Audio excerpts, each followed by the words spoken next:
This episode I was doing a lot of explaining, so I'll do a little more explaining, but so Deku would be training, and this is wherever he is 12, I think I left off, but so he would be going around and he would be fighting, or this is whenever he has been known to be able to tell whenever a hollow would attack the schools and all that.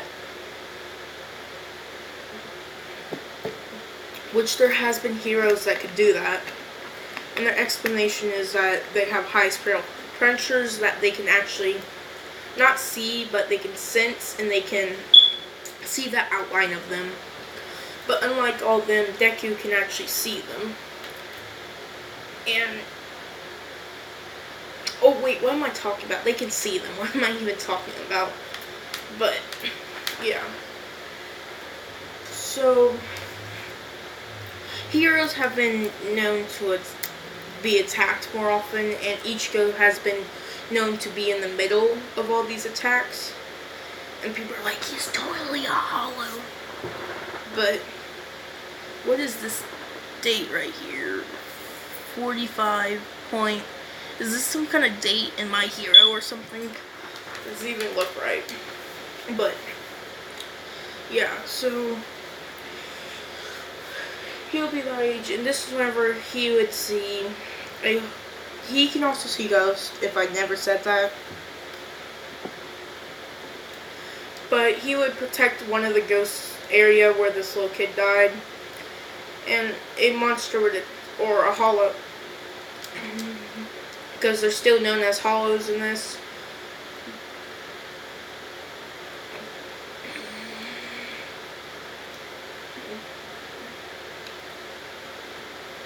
Would attack, and he would be defending it. Heroes would come, but before they can get there and destroy it, this is whenever a girl dressed up in a komoto, or like pretty much a Soul Reaper outfit. I'm not sure, what is it called? I know it's not a komoto, or unless it is, it's like a Soul Reaper robe. That's a better name for it. But yeah, wood cutting in half. And once it cuts in half, she would be looking around. And only reason why Deku can see them is, my explanation is that he just got that much spirit pressure that it's not like a item, I'll say. It's more like a Hato number, like something like that. And that's why only people with higher spirit pressures can see. And she would be like, "What? This human stared at me awfully like he can see me." Saying this out loud because I think she did that. But yeah. And she will ask him, "Can you see him?" He says, "Of course I can see you. You think you're some kind of ghost? Even if you were a ghost, I can still see you." She would be intrigued, and she would ask his name. He would say, "Izuku Midoriya. What's it to you?" Just kind of arguing with her, saying, "You don't have to be so rude." But yeah, they will be arguing, and all that. Deku would have told her just to leave, and she'd be like, "But I still need to know why you can see me." He'll say, "Because you're not a ghost." He'll say whatever and leave. Wow, she would appear because I'm pretty sure, like, his high spiritual pressure, like I said, has been mistaken as hollows once or twice. And I'll say that's not his first time seeing one of these weird people. But he says that's a new one, or a new girl. And all that. And that's whenever she would appear in the whole area. She's thinking that it must just be a smaller hollow, but according to the spirit energy, it's not. she would walk in seeing the same rude guy, and she would say that out loud, saying, "Oh, it's just you. I guess we can domesticate you as a hollow if you have that much spirit pressure that you can actually see me." And all that.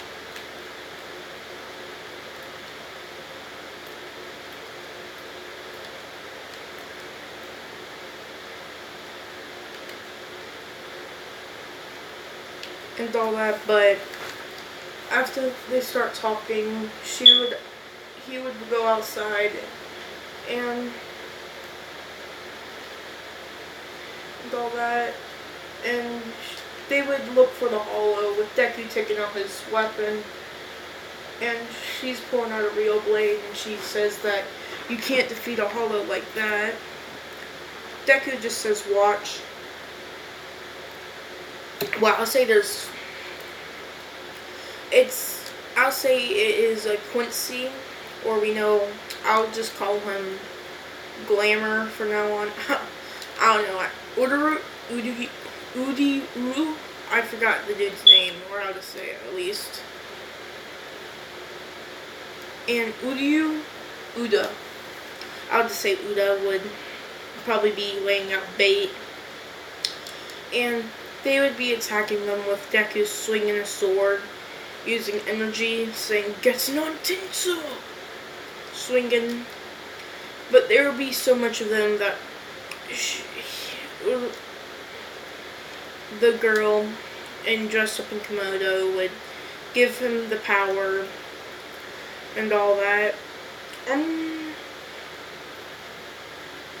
And after that, he gets the power, and whenever he gets the power, he would rush at them with instantly saying "Getsu no Tensu," which what would happen is a giant sword he would take out from his back, swinging it,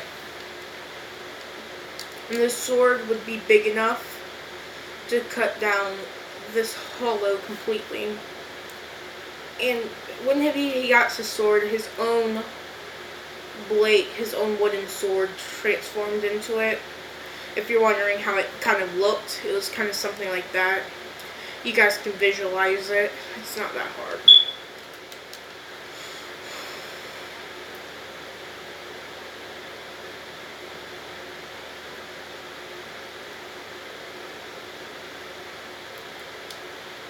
But yeah, so after he does this, she was saying that I wasn't meant to give you all my power, just a little, because you seem strong enough to take down a few. I was just trying to help. He would say whatever, and we'd ask,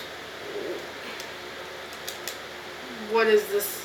Why do we have to be in this dress up for?" And all that, and she would say, "What you're talking about, dress up?"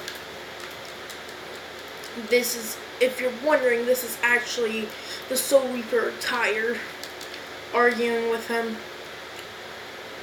But she would leave, and when she leaves, he would go back to school the next day, and that's whenever he would hear a new student has joined the class. She would walk in looking just like the girl from yesterday, and she would say her name is Uraraka Kas. She would say her name's Uraraka, and my quirk is a gravity quirk /ice quirk, she would say. And you guys might be thinking, so you actually made Rukia Uraraku. I was gonna do something like make Uraraka, what's her name? I totally forgot her name. You know, the girl, like the fairy princess or something like that, who could use fairies on her earrings, but I was like, that would be too obvious. I think anybody else would make a series like this would do that. But I was like, nah, I'm gonna do something different. Which is not like that big of a stretch idea. But yeah.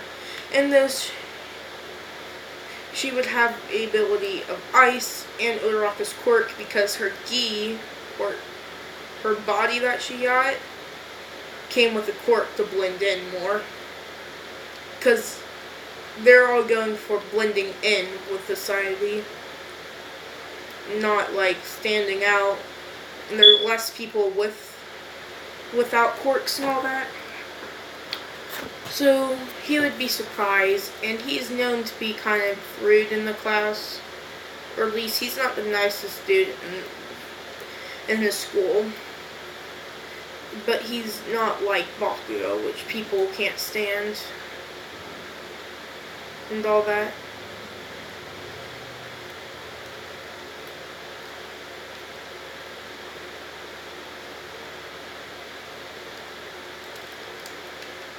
But yeah, so they would be talking, and that's whenever a girl would pop her head around the corner saying Zuku, and he would turn and saying, just call me Midoriya, and that's whenever, give me a second. This is whenever Froppy would turn her head around the corner with a loaf of bread and some peanut or some chocolate in the other hand, or some jam or something like that. And she would say, then just call me Froppy. He says, sure, Froppy, and he would say Midoriya. And she would be smiling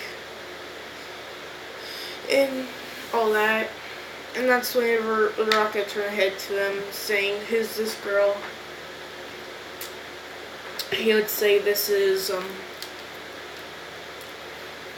Suyu, the airhead of the school. And she would turn to him saying, that's me, Izuku.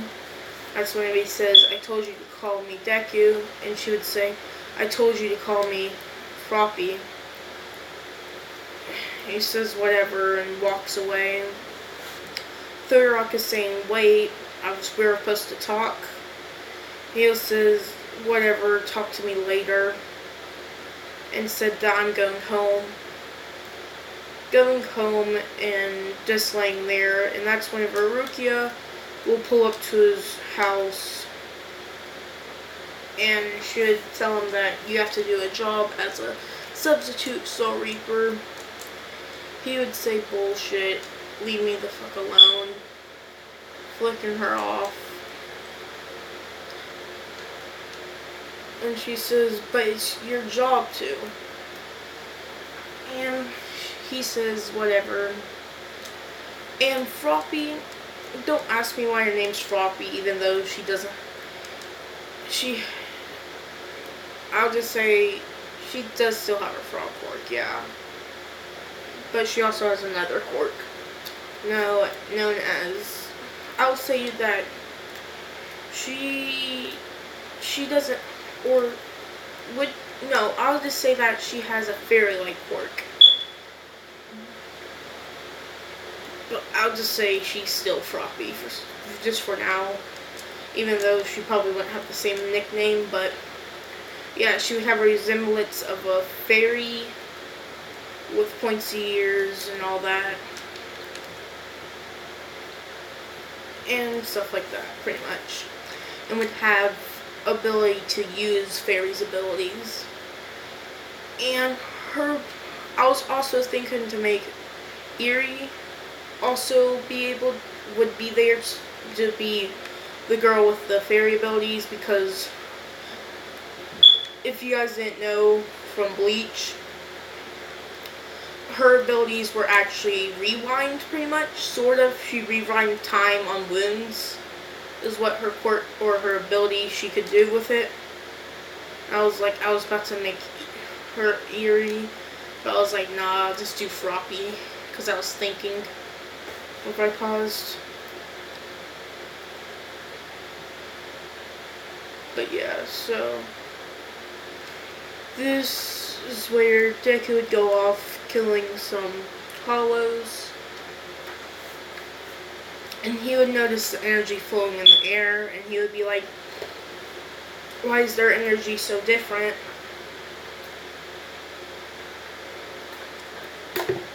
he would say that we don't know either, but they just have a distinct, like, sewing, or so, I forgot the name. Why can't I make it out in my mind? Soul power, I guess. She would say because it's like a corrupted soul, so it has different properties than a normal soul. That would be their explanation. He would say bullcrap. That's half-assed as hell. She will say, can you stop saying that about everything I say?